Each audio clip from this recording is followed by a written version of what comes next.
Good morning, everybody. This is Language Arts for Wednesday, April 1st. It is April Fool's Day today. So maybe your families or somebody played tricks on you or you played tricks on somebody.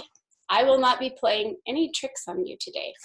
Everything I actually teach and assign will be real.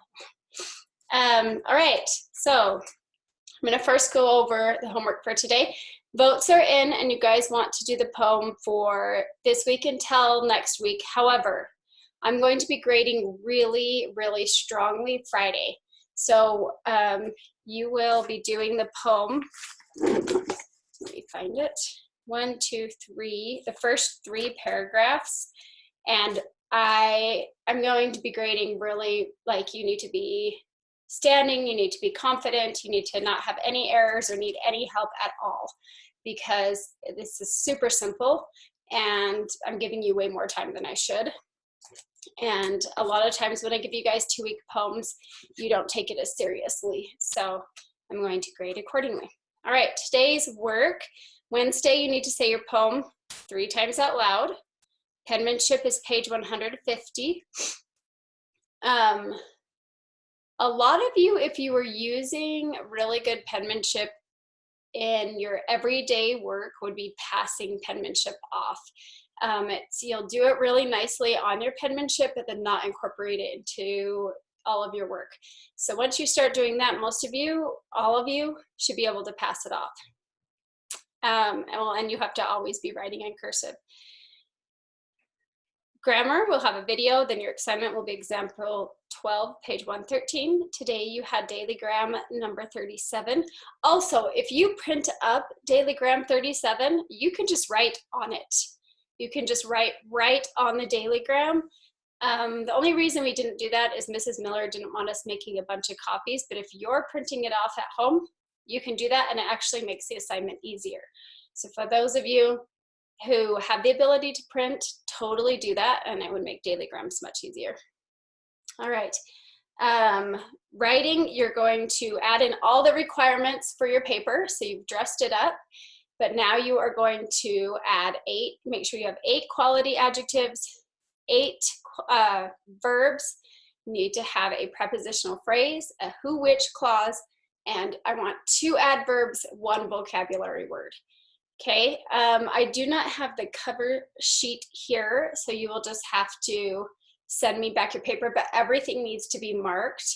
Write that down somewhere, what your requirements are. I will put that in the email for today, but just make sure to ask your parents if you forget, but all of that needs to be in there. All of it needs to be underlined, and then you just need to email me. Don't print up the copy, just email it to me. And that will be our final draft for our paper for our writing. Writing prompt number 2 today, math, whatever you have assigned for math, including corrections. My Latin group A, you guys have a fun crossword on page 127, and you can take 2 days to do that because you can take 2 days to do the next one. I mean, you can decide which one you want to do, but those ones are fun. And then Latin B group, we are counting from 80 to 90. We have vocabulary today, and like I told you, you are getting credit for vocabulary. You're being graded for it, so please make sure you're doing vocabulary and turning it in every day. Science, the same we've had all week long. Today is 12 quality sentences. Make sure you are capitalizing, punctuating, and underlining your spelling word, and I want quality sentences. You guys have totally tanked in the sentences you're turning in, and you're being graded accordingly. And today you are reading pages 123 through 126. All right, so that's what we're doing for today. Let's go over the poem.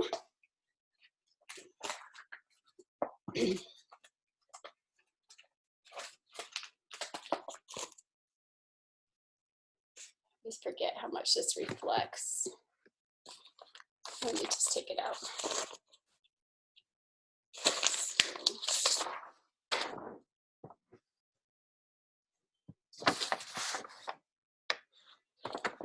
Okay, so I'm going to say it once all the way through, and then once just what you're going to do this week like we would do in school if we were together. All right. Anyway, You can spend your whole life building something from nothing. One storm can come and blow it all away. Build it anyway. You can chase a dream that seems so out of reach and know it might not ever come your way. Dream it anyway. This world's gone crazy. It's hard to believe that tomorrow will be better than today. Believe it anyway. You can love someone with all your heart for all the right reasons. In a moment, they can choose to walk away. Love them anyway. God is great, though sometimes life ain't good. And when I pray, it doesn't always turn out like I think it should, but I do it anyway, by Martina McBride. And you should be saying this with me. Now let's go back and say the first 3 paragraphs. Anyway, you can spend your whole life building something from nothing. One storm can come and blow it all away. Build it anyway. You can chase a dream that seems so out of reach and know it might not ever come your way. Dream it anyway. This world's gone crazy. It's hard to believe that tomorrow will be better than today. Believe it anyway. So it's Due Friday by Martina McBride. Okay? You guys can all do that, and you can all do that very well. Today, our vocabulary word. So our word residence means where somebody lives. Our word today is commute. What part of speech would you guys think commute would be? Are you commute? Do you commute? Right? Commute is something you do, meaning that it is what kind of word? It is a verb. Commute means to travel back and forth daily, as from your home in the suburbs to your school in the city. So you commute to school. Commute. Let's get that all in there. Commute is a verb. Travel back and forth daily. So some people commute to work. Well, most people, well, as of lately, nobody commutes, right? But some people commute to work, to school. So it's when you daily are going back and forth from your residence, usually to school or your place of employment.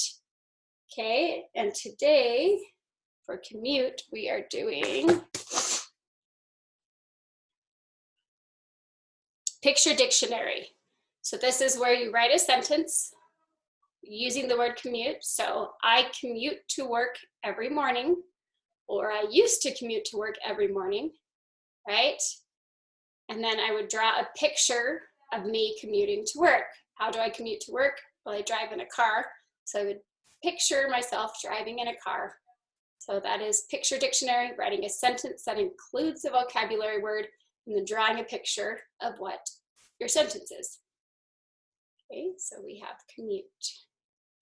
Today for grammar, we are going, so yesterday we talked about diagramming all the subject complements except for the indirect object. And today we're going to learn how to diagram the indirect object. Real quick, penmanship is page 150. That will be sent over in the email. Let me know if you guys had any questions. I did not get any emails about diagramming last night, so I'm assuming you all understood it very well. So now we're going to move on. Okay, so with all the other subject complements, we just had them all on the same horizontal line, right? Unless there were rocket ships, but that still just broke off, was built off of the same line. The thing that we do different with indirect objects is it actually is going to come off of our linking verb. So it will look like this. We will have subject. Oh, sorry, I said linking verb. I meant action verb because indirect objects come after action verbs. So we have our subject on the horizontal line.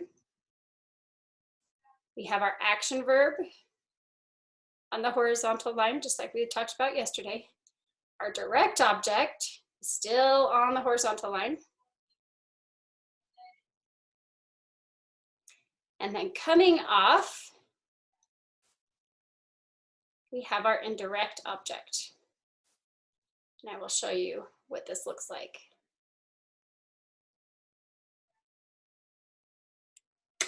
Okay.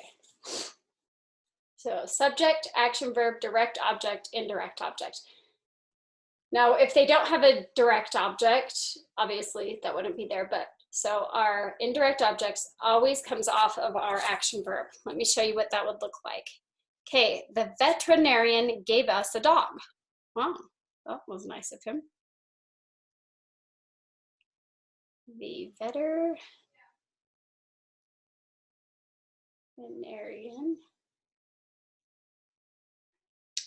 Look for the action verb in there. The veterinarian gave us a dog. Okay, so what is my verb? Okay, it would be gave.